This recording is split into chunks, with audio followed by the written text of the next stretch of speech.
External Affair Insights।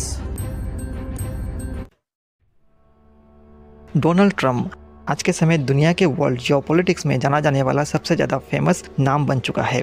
और अगर पिछले कुछ दशकों के इतिहास पर नज़र डालें तो शायद आज के समय डोनाल्ड ट्रंप यूएसए के सबसे प्रसिद्ध राष्ट्रपतियों में से एक बन चुके हैं। आज के समय डोनाल्ड ट्रंप दुनिया में सिर्फ इसलिए नहीं फेमस है क्योंकि वो आज के समय यूएसए के प्रेसिडेंट है, बल्कि उनके फेमस होने का कारण उनका एग्रेशन और अनडिप्लोमेटिक और स्ट्रेट फॉरवर्ड स्टाइल है। आज के समय जिस प्रकार की वो नॉन ट्रेडिशनल पॉलिटिक्स करते हैं और जिस प्रकार से उनकी कभी ना ख़त्म होने वाली कंट्रोवर्सीज होती है, इन सभी ने उन्हें दुनिया के सबसे फेमस व्यक्ति बना डाला है।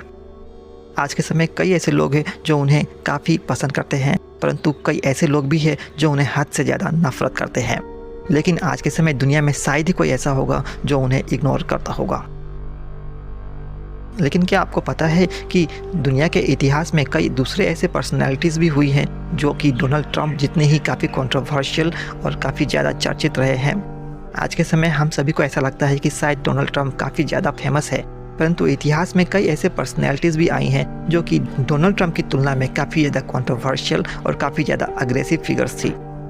तो क्या आप जानना चाहेंगे कि ये कौन सी पर्सनैलिटीज़ थी जो कि अपनी एग्रेसिव लाइफस्टाइल और अनडिप्लोमेटिक पॉलिटिकल स्टाइल की वजह से डोनाल्ड ट्रंप को भी पछाड़ते हुए दिखाई देते हैं। आइए जानते हैं कुछ ऐसे ही लीडर्स के बारे में जो कि डोनाल्ड ट्रंप की तरह ही काफ़ी ज़्यादा अनप्रेडिक्टेबल और अनडिप्लोमेटिक तरीके से डील करते थे।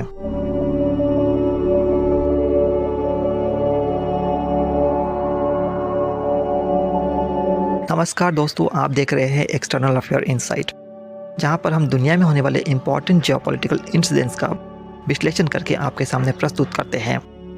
यहाँ पर आने वाली वीडियोस आपके एग्ज़ाम प्रिपरेशन के लिए काफ़ी हेल्पफुल हो सकती हैं।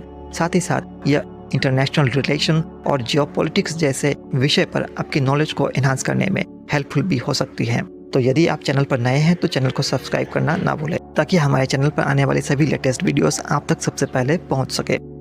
तो आइए फोकस करते हैं आज के इस टॉपिक पर। 20 जनवरी साल 2025 डोनाल्ड ट्रंप यूएसए के 47वें प्रेसिडेंट के तौर पर दूसरी बार शपथ लेकर के वहाँ के राष्ट्रपति बन चुके थे। और राष्ट्रपति बनने के ठीक बाद ही उन्होंने धड़ाधड़ ऐसे फैसले लेने शुरू कर दिए जिसने पूरी दुनिया को चौंका दिया था।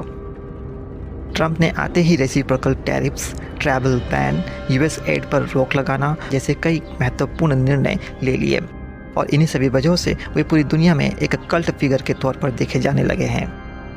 परंतु मात्र डोनाल्ड ट्रंप ही ऐसे वर्ल्ड लीडर नहीं है जिसे दुनिया एक कल्ट फिगर के तौर पर देखती है। इतिहास में कई ऐसे पॉलिटिशियंस और वर्ल्ड लीडर्स हुए हैं जिन्हें दुनिया ट्रंप से भी बड़ी एक कल्ट फिगर के तौर पर देखती थी, और ये पर्सनैलिटीज़ अपनी अनप्रिडिक्टेबल बिहेवियर और नॉन डिप्लोमेटिक पॉलिटिकल स्टाइल की वजह से काफ़ी ज़्यादा फेमस भी थी। इन्हीं पर्सनैलिटीज़ में नाम आता है यूएसए के फॉर्मर प्रेसिडेंट थियोडोर रूजवेल्ट का।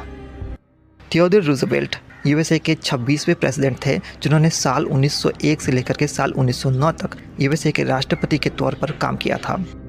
डोनाल्ड ट्रंप की तरह रूजवेल्ट को भी पॉलिटिक्स में एक आउटसाइडर के तौर पर देखा जाता था, और वे काफ़ी एग्रेसिव नेचर के थे।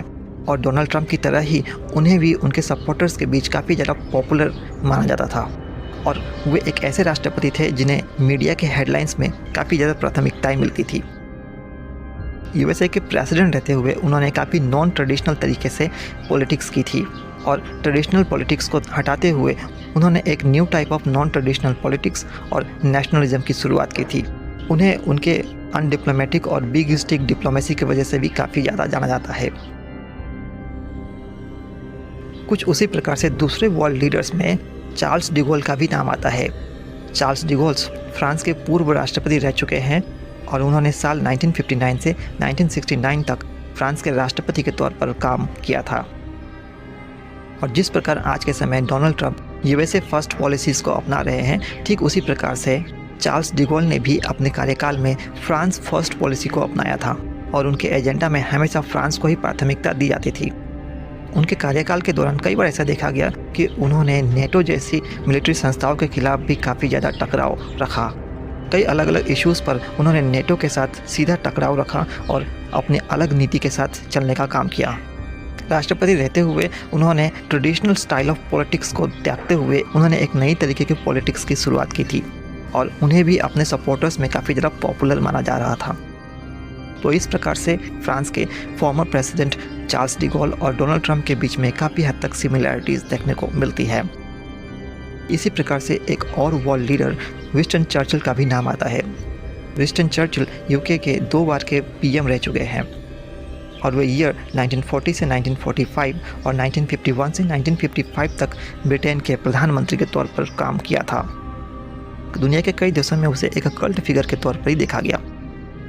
जिस प्रकार से विंस्टन चर्चिल ने अपने कार्यकाल के दौरान भारतीयों के साथ क्रूरता के साथ पेश आया था और अपने अत्याचारी नीतियों की वजह से लाखों इंडियंस के मारे जाने का कारण बना था, उसके वजह से आज भी उसे भारत में घृणा का पात्र समझा जाता है। परंतु भले ही भारत में वे एक कल्ट फिगर के तौर पर देखा जाता हो, लेकिन उसे यूके में आज भी एक वॉर हीरो के तौर पर देखा जाता है। विंस्टन चर्चिल 1940 से 1945 के बीच यूके का प्रधानमंत्री था और उस समय वर्ल्ड वॉर के दौरान उसने यूके को एक मजबूत नेतृत्व प्रदान किया था। डोनाल्ड ट्रंप की तरह ही विंस्टन चर्चिल काफ़ी ज़्यादा नॉन डिप्लोमेटिक था और काफ़ी ज़्यादा भड़काऊ बयानबाजी करता था। वे दूसरे देशों के नेताओं के साथ काफ़ी एग्रेसिव तरीके से बातचीत करता था। उसने महात्मा गांधी के खिलाफ कई बार अपशब्द और भड़काऊ बयानबाजी भी की थी। वैसे अभी कुछ महीनों पहले ही हमने डोनाल्ड ट्रंप और व्लादिमीर ज़ेलेंस्की के बीच जिस प्रकार की वार्तालाप हुई उसे देख ही चुके हैं। उसी को अगर 10 गुना और बढ़ा दिया जाए तो विंस्टन चर्चिल जिस प्रकार से बिहेव करता था उसे समझा जा सकेगा। यूएसए के ही एक दूसरे प्रेसिडेंट रिचर्ड निक्सन का भी नाम इसी लिस्ट में आता है। रिचर्ड निक्सन यूएसए के 37वें प्रेसिडेंट थे जो साल 1969 से 1974 तक यूएसए के प्रेसिडेंट के पोस्ट पर रहे। यूएसए के पॉलिटिक्स में उन्हें काफ़ी कंट्रोवर्शियल प्रेसिडेंट के तौर पर देखा गया। बाद में चल करके उनका नाम कई घोटालों में भी सामने आया और वाटरगेट स्कैंडल के वजह से भी वो काफ़ी फेमस हुए। डोनाल्ड ट्रंप की तरह ही रिचर्ड निक्सन भी मीडिया को अपना एक शत्रु बताते थे और वे मीडिया को अपने एक एनिमी के तौर पर दुनिया के सामने प्रेजेंट करते थे। उन्होंने तो कई बार मीडिया को फेक मीडिया भी कहा था। डोनाल्ड ट्रंप को भी ऐसा करते हुए कई बार देखा गया है। डोनाल्ड ट्रंप की तरह ही रिचर्ड निक्सन को भी गहरे राज्य के खिलाफ समझा जाता था और उन्होंने भी गहरे राज्य के सिस्टम को तोड़ने का प्रयास किया था। बाद में चल करके वे कई प्रकार के लीगल केसेस में भी फंसते हुए दिखाई दिए, लेकिन हर बार उन्होंने अपने ओपोनेंट को बड़े ही एग्रेसिवली डील किया, जैसे कि आज के समय हम ट्रंप को करते हुए देखते हैं। इसी लिस्ट में ही एक और व्यक्ति का नाम होता है जिसका नाम है Jair Bolsonaro. Jair Bolsonaro Brazil के प्रेसिडेंट के तौर पर काम कर चुके हैं और उन्हें ब्राज़ील के one of the most controversial president के तौर पर भी देखा जाता है। यहाँ तक कि उनके कारनामों की वजह से उन्हें ट्रॉपिकल ट्रंप के तौर पर भी जाना जाता है, क्योंकि उनके द्वारा की जाने वाली पॉलिटिक्स और डोनाल्ड ट्रंप की पॉलिटिक्स में काफ़ी हद तक सिमिलैरिटीज़ दिखाई देती है। डोनाल्ड ट्रंप की तरह ही वो भी एक राइट विंग विचारधारा से ही बिलोंग करते थे और वे भी मीडिया को अपना एक शत्रु के तौर पर दिखाते थे और मीडिया को एक फेक मीडिया नेटवर्क भी कहते थे। डोनाल्ड ट्रंप और बोल्सोनारो के बीच में एक समानता इसलिए भी दिखाई देती है कि जिस प्रकार से साल 2020 में हुए चुनावी नतीजों के बाद से डोनाल्ड ट्रंप ने चुनावी नतीजों को मानने से इनकार कर दिया था और जिस प्रकार से उनके सपोर्टर्स ने कैपिटल हिल्स में अटैक किया था, ठीक उसी प्रकार से बोल्सोनारो ने भी साल 2022 में हुए प्रेसिडेंशियल इलेक्शंस के नतीजों को मानने से इनकार कर दिया था और उनके सपोर्टर्स ने भी कुछ उसी प्रकार से प्रोटेस्ट करते हुए प्रेसिडेंशियल हाउस, ब्राज़ील का सुप्रीम कोर्ट और पार्लियामेंट का भी घेराव करते हुए उस पर अटैक करने की कोशिश की थी। बोल्सोनारो ने ईवीएम्स में एक बहुत बड़ी धांधली का आरोप लगाते हुए चुनावी नतीजों को मानने से इनकार कर दिया था और जिस प्रकार से वहां पर उथल पुथल का माहौल बना था उसे कैपिटल हिल्स अटैक के साथ काफ़ी हद तक जोड़ करके देखा जा सकता है। तो ये थे कुछ इंपॉर्टेंट फॉरेन पर्सनालिटीज़ जो कि डोनाल्ड ट्रंप की तरह ही काफ़ी ज़्यादा अग्रेसिव और अनडिप्लोमेटिक अप्रोच रखते थे।